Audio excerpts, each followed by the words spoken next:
אז באיזה שעה לפרסם את הסרטונים בטיקטוק כדי שיגיעו ל-100,000 ו-200,000 צפיות? במחקר מאוד מאוד ארוך גיליתי מה השעה הכי טובה להעלות סרטון לטיקטוק כדי שזה יגיע ל-100,000 צפיות, ואפילו התנסיתי בזה. אז תזכרו טוב את המספרים האלו ותרשמו לכם אותם. 21, 35, 50. מה זה אומר? בשעה 9, 35 ו-50 שניות.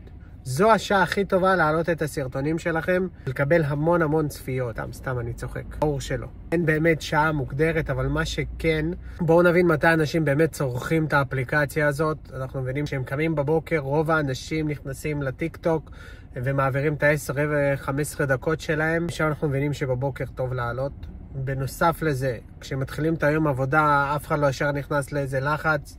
גם פה איזה 10 דקות יש להיכנס לטיקטוק. יש ארוחת צהריים, אז אנשים מן הסתם לא שמים טלפונים בצד ומדברים, לרוב הם גולשים בטיקטוק, וגם שם הם יכולים לצרוך את התכנים שלכם. ובערב כמובן, גם שם צורכים.